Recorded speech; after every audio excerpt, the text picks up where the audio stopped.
Florida Fossils, Ice Age Animals. Miss Michelle here at the Florida Museum of Natural History with Dr. Richard Hulbert, and he's going to help me identify some of the fossils I found on the beach in St. Johns County. And then you get the Ice Age animals, animals that are roughly between 12,000 to maybe 25,000 years old. They were living at a time when sea level was lower than today. So where we think of as the shoreline, the shoreline then would have been much further out to the east. The Florida on the left is the Florida of today, while the Florida on the right is from the Pleistocene epoch, when it had 3 times its present landmass. And so what is offshore today would have been where they lived on land. And so their fossils are found offshore and then are brought in to the beach by waves. Okay, let's look at this one. I think a piece of this might have broken off, but... Yeah, and this one is a little hard to identify because it's so incomplete. I think this was a part of a much bigger bone, but the shape here to me suggests where the root of a tooth would have been, and so this is a partial jawbone of, and the only thing that could have teeth this size would be a mastodon.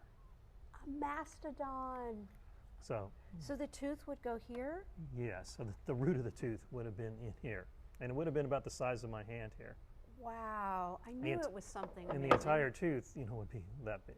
This one, this is most of the upper molar of a tapir. So tapirs, I think you have them at the Jacksonville Zoo. They are related to rhinos and horses, but they more look like a pig shape with the little trunk. And today they live in Central and South America, along with Southeast Asia. But in the past, they were very common in Florida, and we get lots of their fossils like that. So this one, you might be able to tell, it's a little water-worn, and sometimes a lot of the fossils are water-worn when they come up on the beach.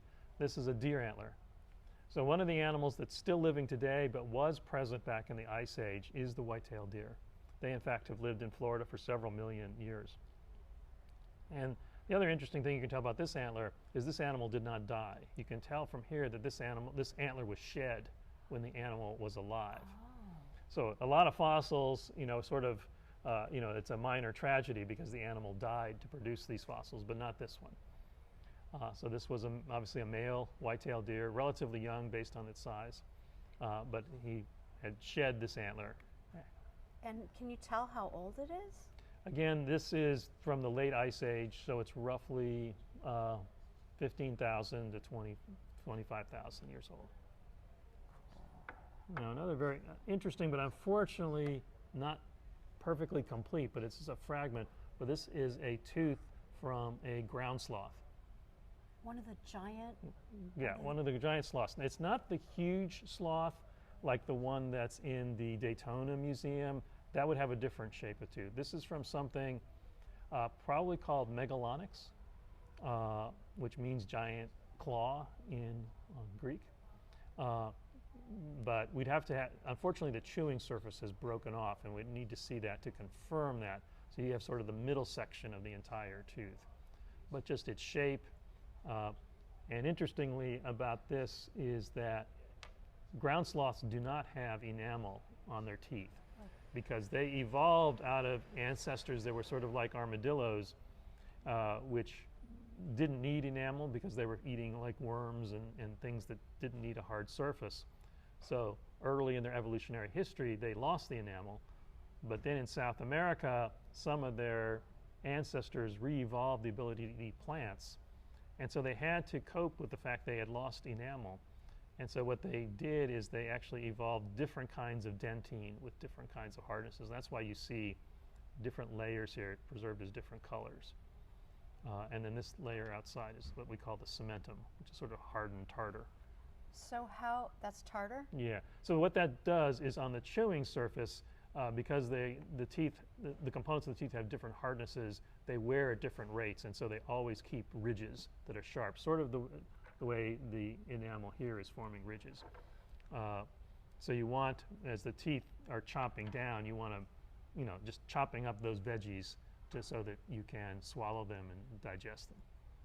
And how big do you think that animal got This to would have be? been quite a bit bigger, as bigger than a grizzly bear.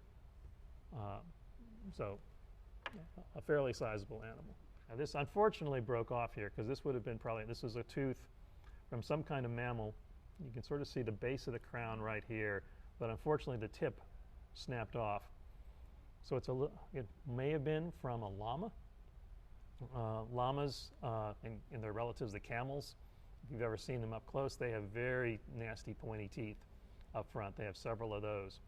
And so it's got a curve, and that's what the llama teeth are like. Oh, I thought that might be a claw, but it's a tooth. No, it's a tooth. It's mostly the root material, and there's the crown is just sort of starting. You can sort of see the wrinkly stuff here, but then the tip broke off here. Okay.